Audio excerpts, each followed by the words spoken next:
my name is Nilu, and today I'm going to be showing you a variety of sensory motor equipment, beginning with 2 swings, a prone scooter, and a therapy ball. We're first going to start off with the 2 swings. I have here a platform swing and a cuddle swing, but first I'm going to show you the mechanism of how it's attached to the ceiling. First we have the ceiling bolt, which is checked monthly, weekly to monthly, just for occasional wear and tear. We want to make sure that it's safe for the children. And then we have the eye hole, which a carabiner is attached to, and the carabiner has to be upright. The lock has to be upright and locked, just to make sure that it's safe for the children. And then we have another carabiner here to attach this rope that has a height adjuster, and the height adjuster can move with this latch up and down. We also want to check the rope to make sure it's not frayed, just to, again, just for safety measures. And check first to see if the carabiner's latch is upright, which it is, which is perfect. If it was upside down, that would be wrong, because then as the child is swinging, it could unclip potentially. And first we're going to begin with the cuddle swing. We have it here with us right now. We're going to use proper body mechanics to pick up the swing and put it down. We want to bend our knees, and we want to keep our back straight when we are picking up an item, and so on and so forth. We want to make sure that the carabiner is upright this way, and we want to make sure that the height adjuster is eye level, just so that it's a little easier for you. I'm going to go ahead and attach the carabiner like so, and then you want to adjust the swing so that it is about half the shin calf level of your client. Currently I don't have a client right now, so we'll use me. It's about halfway. Perfect. And this is the cuddle swing, and it provides deep proprioceptive input for the child, so if they are potentially hypersensitive or they have sensory seeking behaviors, then we would typically put them in here so that they have that deep proprioceptive input. They feel like they're being cuddled, hence the name. We sit them in here, and we can do linear swinging motions, we can do lateral, or we can do rotary, which is spinning. And now we're going to take down the cuddle swing. What we're going to do first, we're going to bring the height adjuster down to eye level. I'm going to remove the carabiner, just like so. And now we're going to do the platform swing.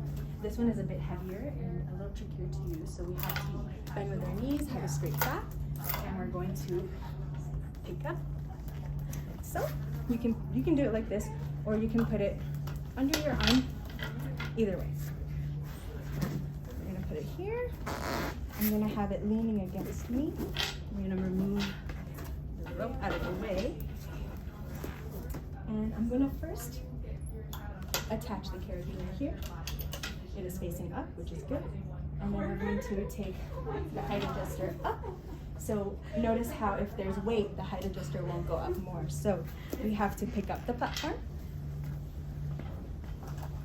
and move the height adjuster up, like so. Like so. And then we bring the platform down. And now it's perfect. We're going to take down the platform swing. So what I'm going to do is I'm going to remove the weight from the height adjuster. I'm going to bring it down. It does get a little stuck because of the weight, and it digs into the rope, so you have to be very careful. Like so. Bring it to eye level. Bring the platform down. Take out the carabiner. And then you're all set. Bring it back. Use your proper body mechanics. And you're all set. So now that we went over the swings, I just want to talk about the environment that you are going to be having the kid in. You want to make sure that you have mats directly under the swing, so in case they do fall off, they do have a cushion just for safety. And then we also want to have crash pads and bean bags placed strategically around the environment, also just for safety in case the kid does fall over or potentially harms himself. And when using sensory stimulating equipment, such as a swing, it does give them that vestibular and proprioceptive input. And some kids who may have seizure disorders, and if it's not controlled by medication and it is caused by vestibular sensory stimulation, then we would not use the swings at all. But if they do have seizures and they are controlled by medication and they are stimulated by vestibular motion, then we would just do short periods of time on the swing with linear movements forward and backward or side to side. But if they have seizure disorder and it's controlled by medication and it is not caused by vestibular sensory motion, then we would just do linear backward and forward. Okay, now on to our next sensory motor equipment. We have a prone scooter. It looks like this. Typically when you are in a clinic, you want to have it face down like so, just in case a child runs in and wants to utilize the prone scooter unsupervised. When you do have it right side up, when the child is here with you, what you do with the prone scooter is you have the child laying down on their belly. This is to help improve shoulder girdle, neck movements, neck stability, things like that. And how we use it as occupational therapists is we have 3 points of contact control on the prone scooter.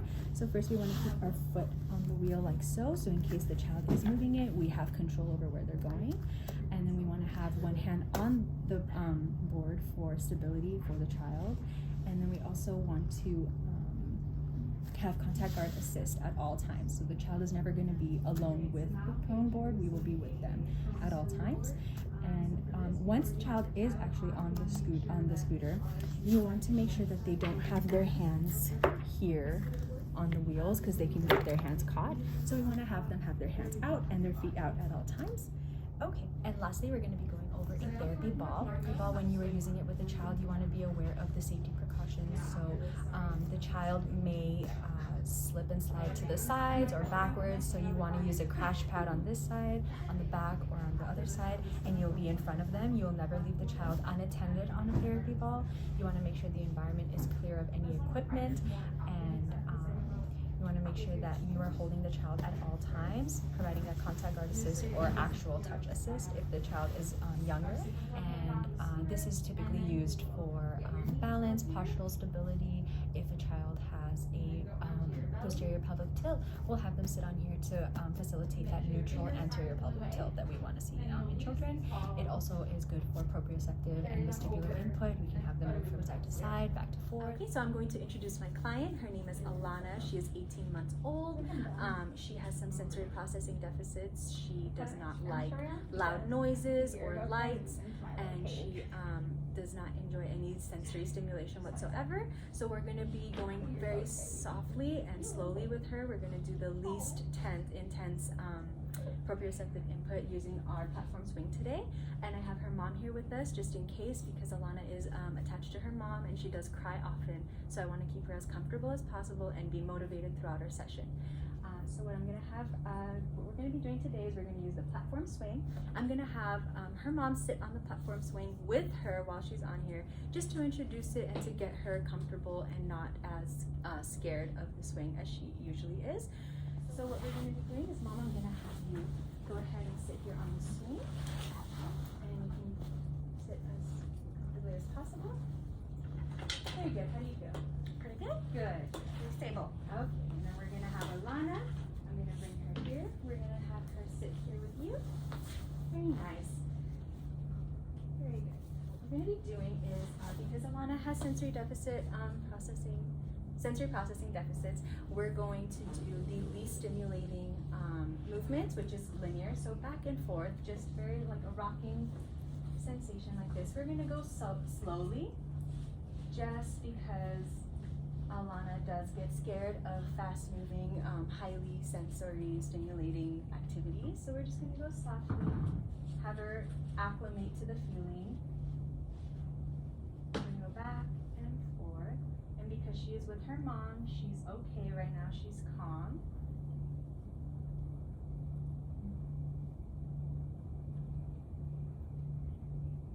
And typically, if Alana is feeling up to it and she doesn't, I don't see that her face is not flushed or anything like that, she looks good to go. Her sympathetic nervous system is okay. Then we're going to try maybe side to side. So I'm going to have you go from left to right, just gently like this. The nice thing about the platform swing is that it is very stationary and it does have tactile it does have a carpet here, so for that tactile input. She's very calm. She is very calm. Alana, do you want to touch the carpet? Do you want to touch here? Touch, touch. How is that? Try the other side. Try the other side. Touch. Yay! We're on the swing. And typically with Alana, we could have some toys here for us, but she doesn't really like sensory stimulating toys, so we would probably do maybe bean bags or weighted toys just to help her feel more comfortable with her voluntary toy exploration. Okay, Alana, how do we feel? Yay, we're good. Okay, good girl. So I'm gonna have her try to use try to get off the swing with her feet, and I'm gonna hold her here. Alana, can we put feet on ground? Feet here. Very good. Very good. Sit, stand up. Very good, Alana. Okay. Here we go. And that's it. So today we have Alana and her mom here with us. So what we're going to be doing is Alana cannot walk yet, but I'm going to help her pull from sit to stand, and I'm going to provide her some stability to do that and help her get on the therapy ball so that we can do a few exercises. So what we're going to be doing, hi Alana. Okay, are we ready? Okay, we're going to stand up, up, up, and 1, 2, we're going to stand up, up, up, up. Very good. Very good. I'm going to check to make sure that she's okay and she's ready to go. And then I'm going to provide her some stability at her pelvis here and have her go back just a bit so that her tushy is touching the therapy ball. And I see that her legs here are a little weak, so I'm going to have, we're going to work on some hamstring exercises while she's on the therapy ball. And what we're going to do is I'm going to roll her back. We're going to roll back. Very good, Alana. Very nice. And I'm going to see that she's sitting here very nicely.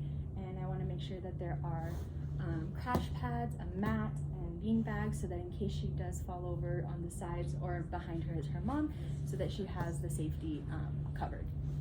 So what we're going to do is I'm going to control the therapy ball in the ways that she goes. I'm going to take her to the left. I'm going to make sure that she's comfortable and it's not too much stimulation for her because she does have sensory processing deficits. And I'm going to bring her forward, backward, very gently. Good job, Alana. How do you feel? She looks like she's okay. If she does start to cry, I will have mom reassure her that everything is okay. Here. She's here. Mom is here. You can probably just, hold her hand if anything. Provide that proprioceptive input and her body awareness. And then we can take her side to side, like so. And then with the therapy ball, we can also have her bounce on the therapy ball, like so. And this helps stimulate that proprioceptive input, vestibular input, so that she knows where her body is in the space surrounding her. Just go on the back and forth. And typically with the therapy ball, we could also have various activities because Alana has decreased voluntary exploration with toys. I didn't want to introduce it today, but we can eventually, when she's more comfortable, have her play with various soft toys, things that are not too sensory stimulating and more weighted down just so that she's more comfortable. And sitting on the therapy ball will invoke that anterior pelvic tilt that we want to see, that neutral here at the pelvis. Typically, when you're 18 months, you should be able to start walking, and we want to stimulate that hamstring and the flexors in her leg muscles just to get them ready for her to start walking. And take her back a little bit. She looks like she's doing okay. How are you doing, Mom? Pretty good, pretty good. How do you think Alana's doing? She's doing great. I think she's doing great too. Yay! We're having fun. Okay. After a couple of minutes of this, we're going to have Alana get off the ball now. What we're going to do here, Mom, I'm going to have you behind her, and we're going to slowly roll the ball down, and she's going to have her feet touch the pad, and then I'll move her off. Okay. Okay, Alana, are you ready? We're going to get off ball. Okay. 1, 2, 3. Very good. you want to sit? Can we sit? Okay. Feet up, feet out, 2 sheep down. Very good. Good job, Alana.